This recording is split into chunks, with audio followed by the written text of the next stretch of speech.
Friends, कैसे हैं आप सब लोग। Welcome back to my channel.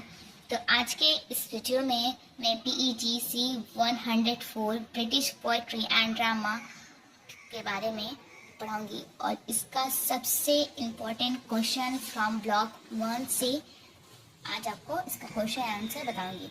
तो ब्लॉक 1 में आपका चौसर एंड इंस्पिरेशन, दो पोएट हैं, उनके बारे में बताया गया है। तो मैं सबसे पहले आप लोगों को चौसर का कौन सा इम्पोर्टेंट क्वेश्चन है, उससे क्या आ सकते हैं आंसर्स क्वेश्चंस एग्ज़ाम में, तो वो पूरा कवर करा देती हूँ, समझा देती हूँ। उसके बाद मैं आपको नेक्स्ट वीडियो में स्पेंसर का इम्पोर्टेंट क्वेश्चन बताऊँगी। तो आप लोग जल्दी जल्दी वीडियो को देखते जाइए और पढ़ते जाइए, समझते जाइए। टाइम बहुत कम है अब, बस और मैक्सिमम कितना 12 दिन और बचे हैं एग्ज़ाम में, तो 2x पर करके वीडियो आप देख सकते हैं। तो चलिए मैंने इसको एक अलग से पेज में इम्पोर्टेंट क्वेश्चन लिख लिया है और इसका आंसर मैं आपको एज एक्सप्लेन कर देती हूँ शॉर्ट समरी में। Okay, describe the first question क्या है, describe the character of the wife of bath in detail. तो अगर आप लोगों ने ब्लॉक 1 का चौसर का पूरे बारे में अच्छे से पढ़ा होगा, उसका डिटेल पूरी अच्छे से अगर पढ़ी होंगी, तो आप लोगों को मालूम होगा कि वाइफ ऑफ बाथ क्या है और मैं किस चीज़ के बारे में बात कर रही हूँ। तो जो कैंटरबरी टेल्स है वो पूरे अच्छे से अगर आपने रीड किया है, तो उसमें एक लेडी रहती है, वो जब अपनी खुद की कहानी सुनाती है तो उसी पर उसका जो वो कहानी सुनाती है तो उसी पर नाम पड़ जाता है। बात एक जगह का नाम है, तो वही नाम पड़ जाता है वाइफ ऑफ बाथ। तो वाइफ ऑफ बाथ एक स्टोरी वो लड़की खुद सुनाती है, तो उसमें पूरी उसकी स्टोरी बताई गई है कि वाइफ ऑफ बाथ क्या है। तो वाइफ ऑफ बाथ पर हम लोगों को एक उसके कैरेक्टर पर लिखना है डिटेल में कि वो लड़की जो थी उसका कैरेक्टर कैसा था। अगर आप लोगों को इसकी पूरी डिटेल द कैंटरबरी टेल्स में की पूरी अच्छे से डिटेल समरी में चाहिए तो एन आप लोग कमेंट में पिन कर दीजिएगा, मैं आपको वो भी वीडियो बनाकर अपलोड कर दूँगी।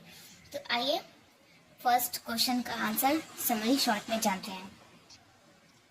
तो जो ये वाइफ है, वाइफ ऑफ बाथ एक बोल्ड, कॉन्फिडेंट और एक्सपीरियंस्ड वुमेन है। उसने 5 शादियाँ की हैं और उससे अपने एक्सपीरियंस पे फुल ट्रस्ट है और जो उसका फोकस होता है मैरिज में कंट्रोल और वुमेन की फ्रीडम, यानी वो क्या मतलब उसके मैरिज में पूरा वो कंट्रोल करना चाहती है।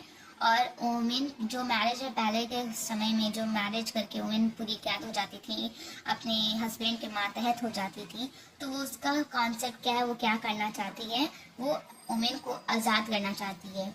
और वो सोसाइटी के रूल्स और चर्च की अथॉरिटी को चैलेंज करती है। स्ट्रॉन्ग, आउटस्पोकन और विटी मतलब मजाकिया नेचर की वजह से उसका कैरेक्टर क्या ड्रामेटिक लगता है। यानी पूरा ओवरऑल मैं अच्छे से एक बार और एक्सप्लेन कर दूं कि वो क्या है, उसका कैरेक्टर बोल्ड है और बहुत ही कॉन्फिडेंट लेडी है और बहुत एक्सपीरियंस वाली है, मतलब उसने बहुत एक्सपीरियंस कर लिया, यानी कि उसने 5 शादियाँ की हैं और इसलिए सी बात है 5 शादियाँ की है तो उसको अलग अलग हस्बैंड के थ्रू अलग अलग एक्सपीरियंस उसको हुआ होगा। तो वो बताती है कि उसका जो उसने एक्सपीरियंस लिया है अपने 5 हस्बैंड के थ्रू, वो पूरा उस पर उसको ट्रस्ट है कि उसने पूरा, इसलिए उस पर कॉन्फिडेंटली वो बोलती है। और पहले के वक्त में मतलब 5 शादियाँ करना और यहाँ वुमेन को तो ये अलाउ नहीं था, तो वो पूरे मतलब पहले के वक्त के हिसाब से पूरे खिलाफ काम करती है, वो भी कॉन्फिडेंट के साथ, विदाउट फेयर, कोई डर नहीं है। तो यहाँ पर इस लेडी को बहुत ही ज़्यादा हिम्मत वाली दिखाया गया है, ये लेडी हिम्मत वाली बहुत है। और जो सोसाइटी के जो रूल्स होते हैं उस वक्त, जो सोसाइटी के रूल्स थे कि वुमेन को कम बोलना है, ज़्यादा मजाक नहीं करना है, उसको कॉन्फिडेंट नहीं रहना है, एक से ज़्यादा शादियाँ नहीं करनी है, मर्द के मातहत रहना है, तो ये सारी चीज़ें जो उस वक्त थी जो मना थी नहीं करना, तो वो सब सारे रूल्स को चैलेंज करती थी, नहीं फॉलो करती। एंड चर्च के और जो चर्च की जो अथॉरिटी होती थी उसको भी फॉलो नहीं करती थी। तो इस तरह से वुमेन को हम लोग स्ट्रॉन्ग बोल सकते हैं, आउटस्पोकन बोल सकते हैं, एंड विटी यानी मजाकिया बोल सकते हैं, मजाकिया नहीं चाहिए। इस वजह से उसका कैरेक्टर क्या लगता है, पूरा जो उसका कैरेक्टर है पूरा ड्रामेटिक लगता है, यानी कि पूरे जैसे ड्रामा में जो जो चीज़ चाहिए हमें होने के लिए, तो वो सारे चीज़ इसमें नजर आते हैं। तो इसलिए हम लोग इस कैरेक्टर को यानी द वाइफ ऑफ बाथ को हम लोग ड्रामेटिक भी कह सकते हैं। तो सेकंड क्वेश्चन देखते हैं, what are the main themes in the wife of Bath prologue. और वाइफ ऑफ बाथ प्रोलोग में मेन थीम्स क्या है? तो मेन थीम्स क्या है कि मैरिज मतलब बार बार शादी को डिफेंड करती है, मतलब बार बार शादी को मतलब डिफेंड करती है कि शादी होनी चाहिए बार बार। तो इसलिए उसने एक शादी अलाउ थी लेकिन उसने 5 शादियाँ की हैं। फीमेल सोवरेंटी मतलब इसमें में और मेन थिंग क्या है, मतलब फीमेल को खुद मुख्तार मतलब ताकतवर रहना चाहिए, मतलब डोमिनेंट रहना चाहिए हस्बैंड पर। वुमेन को मैरिज में कंट्रोल चाहिए, ये उसका मेन मैसेज है। मतलब वो जो लेडी है तो वो लेडी ये मेन मैसेज देती है इस वाइफ ऑफ बाथ में कि वुमेन को, फीमेल जो है उनको अपना खुद कंट्रोल रहना चाहिए कि वो जहाँ चाहे, जिससे चाहे, जितनी चाहे शादियाँ कर सकती है। मैं इसमें यही मैसेज दिखाया गया है। तो सेक्सुअलिटी, अपनी डिज़ायर्स ओपनली डिस्कस करती है। तो ये जो वाइफ ऑफ बाथ होती है वो अपनी जो उसकी सेक्सुअलिटी की जो डिज़ायर होती है यहाँ पर ये ओपनली एक्सप्रेस कर रही है कि औरतों मतलब लेडी की भी एक अपनी डिज़ायर्स होती है, यहाँ पर ये बताने की कोशिश कर रही है। And religion based experience, religion और एक्सपीरियंस में क्या मतलब फ़र्क है? रिलीजन एक अपनी जगह हो गया और एक्सपीरियंस एक अलग हो गया, यानी कि यहाँ पर ये बताया जा रहा है कि नॉलेज से भी ज़्यादा वो आदमी ज़्यादा बेटर है जिसके पास ज़्यादा एक्सपीरियंस है ना। तो चर्च की जो टीचिंग्स को अपने जीवन अनुभव से कंपेयर करती है। तो जो चर्च में जो पढ़ाया जाता है, सिखाया जाता है, वो अपने जीवन में क्या क्या की है और कितने सारे मतलब अनुभव करती है, यानी कि जो एक्सपीरियंस उसने लिए है अपनी ज़िंदगी से उसको कंपेयर करती है। जो चर्च के टीचिंग, चर्च में जो लोग पढ़ाते हैं, कंपेयर करके बताती है कि जो असल ज़िंदगी में ज़रूरत है और जो खुद चर्च के जो पादरी हैं वो बोलते तो हैं लेकिन वो लोग खुद इसको फॉलो सही से नहीं करते हैं और सिर्फ बोलते हैं हम सबों को फॉलो करने के लिए। एंड वो मतलब पूरा एक्सपीरियंस वाली हो गई है। देन ये सब कुछ वो बोल रही है। कौन बोल रहा है? द वाइफ ऑफ बाथ जो लेडी रहती है वो बोल रही है, जो कहानी सुना रही है, जो नैरेटर है। एंड थर्ड नंबर में है, in what sense is the wife of Bath prologue dramatic. ये मोस्ट इम्पॉर्टेंट क्वेश्चन है दिस ईयर के लिए। तो आइए इसका आंसर देखते हैं। तो ये बोल रहा है कि ये जो वाइफ ऑफ बाथ है ये क्या ड्रामेटिक लगता है? तो ये ड्रामेटिक कैसे लगता है, मैंने ऊपर भी समझाया है कि ये ड्रामेटिक कैसे लगता है कि जो ये कैरेक्टर, सबसे बड़ी बात कि ये मोनोलॉग है, ये ड्रामेटिक मोनोलॉग है और ये कैरेक्टर अपनी स्टोरी डायरेक्ट बोलती है। यानी कि जो कैरेक्टर खुद है, जैसे ड्रामा में क्या होता है, खुद ही अपनी स्टोरी वहाँ पर वो लोग स्टेज पर परफॉर्म करते हैं, एक्सप्रेस करते हैं। तो यहाँ पर भी जो वाइफ ऑफ बाथ है वो खुद अपनी स्टोरी अपने इमोशंस के साथ एंड तजुर्बे के साथ, एक्सपीरियंस के साथ पूरे फील करके अपनी स्टोरी अपने ऑडियंस जो सारे बैठे रहते हैं वो सारे ऑडियंस के सामने एक्सप्रेस करती है, ऐसे खुद को रिप्रेजेंट करती है। एंड सारी अपनी मतलब पास्ट की जो भी उसने एक्सपीरियंस किया है वो सारी स्टोरी इस तरह से मतलब बताती है, रिप्रेजेंट करती है। ऐसा लगता है कि वो सारे जो लोग, हम लोग जो रीडर्स हैं जो इसको रीड कर रहे हैं, उसको समझ कर इमेजिनेशन कर सकते हैं कि वो लेडी कैसे दिखती होगी और उसके साथ क्या क्या हुआ है। जैसे वो बताती है ऐसा लगता है कि कोई परफॉर्मेंस स्टेज पर कोई परफॉर्म कर रहा है, ये पूरा ड्रामा इस तरह से उसने स्टोरी को टेल किया है। इसलिए इस स्टोरी को हम लोग ड्रामा भी कह सकते हैं। पूरा ये डायलॉग उसका और उसका इमोशन पूरा रियल लगता है, हम लोगों को एक ड्रामा की तरह फील कराता है। जैसे हम लोगों को जब कोई ड्रामा स्टेज पर परफॉर्म होता है और देखते हैं तो हम लोग रियल में किसी के साथ अगर ड्रामा में ड्रामा कर रहा है, उसको इमोशनल सीन आ गया तो हम लोग इमोशनल हो जाते हैं, रोने लगते हैं। इस तरह से उसकी स्टोरी को पढ़कर हम लोग रियल फील करते हैं, एकदम जैसा ड्रामा में फील होता है।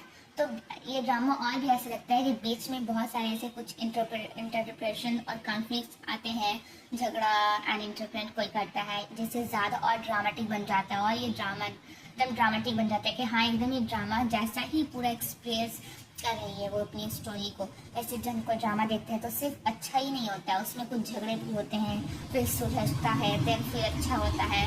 इस तरह से पूरा ओवरऑल वो एक्सप्रेस करती है, तो इसको हम लोग ड्रामा भी कह सकते हैं। ओवरऑल आप लोग इसको अपने लैंग्वेज में अच्छे से एक्सप्लेन करके एग्जाम में लिख सकते हैं। एंड 4th नंबर में है discuss the wife of Bath as a social critic. ये भी बहुत इंपॉर्टेंट टॉपिक है, तो इसको भी कवर कर लेती हूँ। तो जो इसमें बोल रहा है, जो वाइफ ऑफ बाथ है वो किस तरह से सोशल क्रिटिक बनता है, यानी कि कैसे वो जो सोसाइटी में है उस पर चैलेंज करती है, और वो जो बोला जाता है मतलब वो उस वक्त के जो गर्ल्स को करना रहता है उससे खिलाफ जाती है, नहीं करती है, तो कैसे वो अपने एक्सपीरियंस से, अपने ये सारे काम से सोसाइटी पे क्रिटिस करती है, क्रिटिक करती है कि कैसे यहाँ के लोग जो हैं, मेन जो हैं, औरत को कैसे ट्रीट करते हैं, और उनका जो सोचने का तरीका क्या है, नज़रिया क्या है, औरत को क्या चेंजेस करना चाहिए, ये सारे चीज़ को, और औरत के डिज़ायर्स को लेकर, एंड मेन के डिज़ायर्स, एंड उनका डोमिनेंट रहना फीमेल पर, वाइफ पर, एंड उनका क्रूएल, ये सारी चीज़ को क्रिटिक करती है। तो यहाँ पर उसने मतलब उसने चर्च के स्ट्रिक्ट रूल्स और मेल डोमिनेंट सोसाइटी को ओपनली क्रिटिसाइज करती है। मैरिज रिलीजन और वुमेन के राइट्स के इशू को बोलती है कि मैरिज में वुमेन को राइट्स मिलना चाहिए, वो खुद अपनी मतलब पसंद की चूज़ कर सकते हैं, उनको जो करना है उनके पास ये राइट होना चाहिए, उनका वो अधिकार है।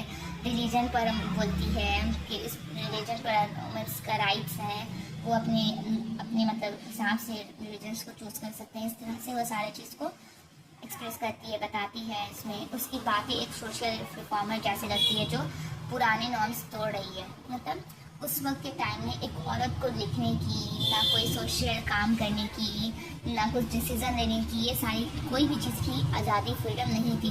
तो वो ये सारी हदूद को तोड़कर वो एक ऐसा जैसे बिहेव करती है एंड एक्सप्रेस करती है अपनी बातों को, जैसे वो एक सोशल रिफॉर्मर है और समाज को जगाना चाहती है, और जो पुराने जो रस्म और रिवाज है उसको तोड़कर आगे बढ़ रही है। तो इसमें ये बताया गया है। अगर ये बहुत ही ज़्यादा सोशल क्रिटिक वाला आंसर जो मैंने बताया है, ये भी बहुत ज़्यादा इंपॉर्टेंट क्वेश्चन है, ये दोनों क्वेश्चन। तो मैंने ये वाली क्वेश्चन ना पूरी अच्छे से अपने कॉपी में नोट किया। अगर आप लोगों को वो क्वेश्चन चाहिए तो आप कमेंट में पिन कर दें, मैं आपको उसकी वीडियो बना दूँगी। तो एक बार आपको मैं स्टोरी करा देती हूँ कि मैंने कैसे वो आंसर्स लिखे हैं। तो ये आंसर जो है, the wife of Bath product as example of social criticism, तो मैंने इसको पूरी अंडरलाइन करी हुई, introduction, criticism of marriage system, and ये पूरी मेरे आंसर इतने बड़े लिखे हैं। अगर आप यही आंसर को मैं अच्छे से आप लोगों को एक्सप्लेन कर दूँ, दैन आप लोग इससे रिलेटेड जितना भी क्वेश्चन आएगा वाइफ ऑफ बाथ से, आप इजीली बहुत ही अच्छे से लिख सकते हैं। अगर आप लोगों को ये आंसर चाहिए तो प्लीज़ कमेंट में पिन कर दें, मैं ज़रूर आप लोगों को आंसर दे दूँगी। Thank you. आइए हम लोग 5th क्वेश्चन देखते हैं। ओके, 5th क्वेश्चन में उन्होंने क्या लिखा है।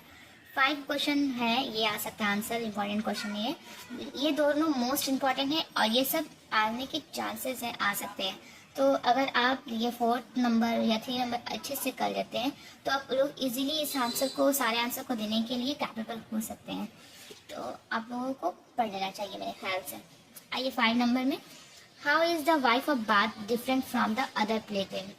तो वाइफ ऑफ बाथ जो है वो कैसे दूसरे पिलग्रिम से अलग थी, मतलब और सारे जो लोग वहाँ पर स्टोरी अपनी टेल कर रहे थे, और इसने जो स्टोरी टेल किया, तो कैसे वो वाइफ ऑफ बाथ को दूसरे के पिलग्रिम से हम लोग अलग कर सकते हैं। तो क्यों वो दूसरे अदर पिलग्रिम से डिफरेंस है, तो आइए अच्छे से एक बार फिर से एक्सप्लेन कर देती हूँ। तो जो वाइफ ऑफ बाथ है सबसे अलग है क्योंकि वो बोल्ड और आउट स्पोकन है।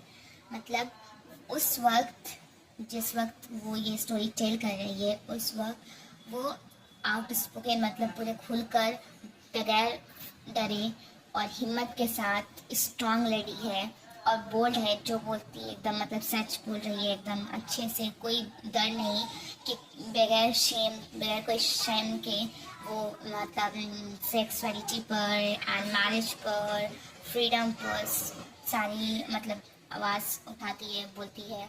और बाकी कैरेक्टर्स क्या होते हैं जो बोलते हैं, वो सीरियस रहते हैं, एकदम रिलीजियस पे बात करते हैं। लेकिन वाइफ ऑफ बात क्या है, अपने पर्सनल एक्सपीरियंस के हिसाब से, जो उसने पर्सनल एक्सपीरियंस किया है, एकदम प्रैक्टिकल बातें करती है, जो लोगों तक मतलब अटैच करता है, कनेक्शन देता है, यानी कि लोग इसको फील कर सकते हैं। उसके बोलने का अंदाज, तरीका भी एकदम हटकर अलग है। तो ये अलग इसलिए इस तरह से वो अदर पिलग्रिम से अलग डिफरेंस है। उसका जो व्यू पॉइंट है वो एकदम स्ट्रांग है, यूनिक है। उसका पर्सनालिटी जो है वो भी एकदम यूनिक है। तो उसको ये सारी चीज़ें क्या एकदम डिस्टिंक्ट बनाता है, एकदम अलग यूनिक बनाता है। तो that is the reason she is different from other pilgrims. Then 6 number में क्या है, discuss the role of Jankin in the wife of Bath's life. तो वाइफ ऑफ बाथ में जानकी का क्या रोल है? तो मैं आपको सबसे पहले ये बता दूं, जो जानकी है ये इनके 5th हस्बैंड है। तो जो वाइफ ऑफ बाथ है, इसका जो 5th हस्बैंड जानकी है, ये इसके साथ मतलब लव के लिए शादी की रहती है। मतलब उसकी जो और 4 हस्बैंड हैं, उन चारों से शादी करने की सिर्फ एक ही रीज़न रहती है, उन लोगों की जो पावर है एंड उनकी जो प्रॉपर्टी है सबको लेने के लिए, यानी वेल्थ होने के लिए शादी करती है। मतलब इस तरह से ये शादी लव के लिए नहीं कहते, इसका कॉन्ट्रैक्ट बेसिस पर होता है। मतलब शादी तो करती है किस तरह से, सिर्फ एक कॉन्ट्रैक्ट की तरह शादी होता है। एंड देन जब वो ज़्यादा बूढ़े लोगों से शादी करती है, ताकि जब उनका डेथ हो जाए तो दूसरी शादी कर सके और उनकी जो प्रॉपर्टी है सारे अपने नाम कर सकें। तो 4 शादियाँ इसने इसी तरह से की है, उनकी प्रॉपर्टी को लेने के लिए एंड मेन पर डोमिनेंट होने के लिए, उनका पावर लेने के लिए। एंड जब 5th शादी करनी जाती है तो उसको एक जैंकिन मिलता है, इसको जैंकिन से लव हो जाता है। लेकिन जैंकिन जो रहता है एक बहुत ही एब्यूसिव कैरेक्टर है, वो उसका रिस्पेक्ट नहीं करता है, उससे लव नहीं करता है। एंड जैंकिन एक बुक पढ़ता है जिसमें ये दिखाया जाता है कि किस तरह से वोमेन पर, अपने वाइफ को कंट्रोल किया जा सकता है।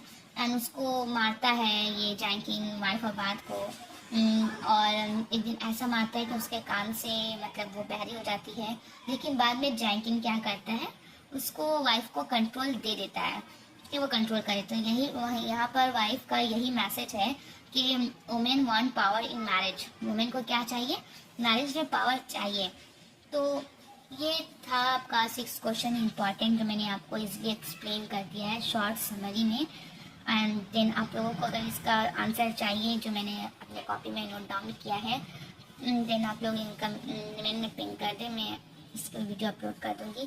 Thanks for watching this video. And time बहुत कम है, आप लोग इस वीडियो को 2x करके देखिएगा एंड अपने सारे फ्रेंड्स को शेयर कर दीजिए और प्लीज़ सब्सक्राइब कर देना मुझे। Thank you so much.